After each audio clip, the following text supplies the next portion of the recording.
And the atlatl was kind of like a long thing like this, a long wooden thing that they would connect to the end of the spear, hang on to that, throw it in this fashion, hang on to the actual atlatl. That spear would go really far, really fast, and really far. You can actually still use spears and atlatls during deer season. You have to do it during crossbow season, during bow hunting season, but you can still do it. It's pretty cool. Actually, about 3 years ago, somebody took down a trophy buck in, I think it was Missouri, with a spear and atlatl. So keep that in mind if you guys ever want to do something really cool like that. Any questions? Yeah. Do you gotta be like really careful with it, like to kill the deer? You have to be really careful with anything when you're hunting. It's the same as hunting with a bow and arrow. It's the same as hunting with a gun. You know, you just have to get the shot right. It like break it if you drop it. It can break if you drop it. So you have to be really careful. Any questions? Yeah. Does the arrowhead break? They can. Since they're made of stone, they can be very, very fragile, and they'll break pretty easily. Any other questions about hunting and fishing or anything like that? Yes. What about me? I see the bear. Oh, it's a black bear. Come on. Yes. How big should the arrowhead be? So we actually have a case back here that I'll show you, but arrowhead's actual projectile points are very small. So when we talk about spearheads pretty big. And then the hunting tools the farming tools are even bigger. So we'll see down there. I got a question for you about this. So right here, you know how there is a hose? Yep. Is that also a bigger hose? Yes, it is. All right.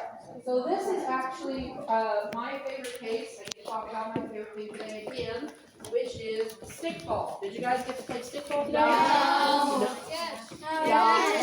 No. I think some of you might have.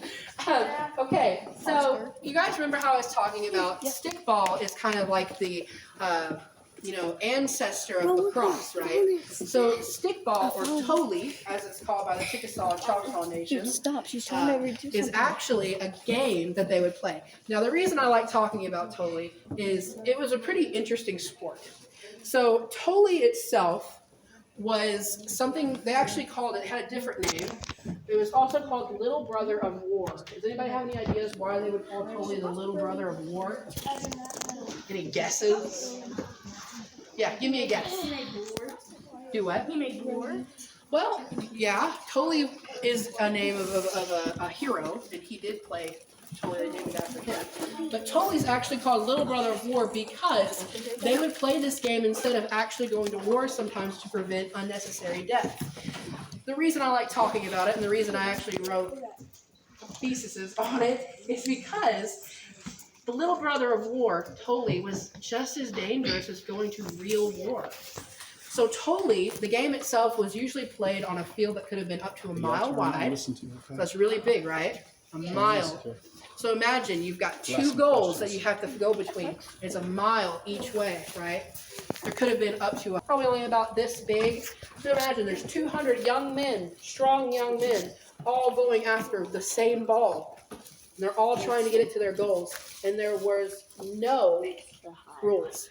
Oh, wow. The only rule really was don't kill somebody outright. But people were hitting each other over the heads, they were breaking arms, they were pushing each other down. And what was really cool is old men who couldn't play Tole would stand on the outskirts, and if you tried to wimp out or give up, that old man would beat you with a branch and push you back in. Okay? Isn't that crazy? It's dangerous. So we don't play Tole like that anymore today. We don't hurt each other on purpose. And that's why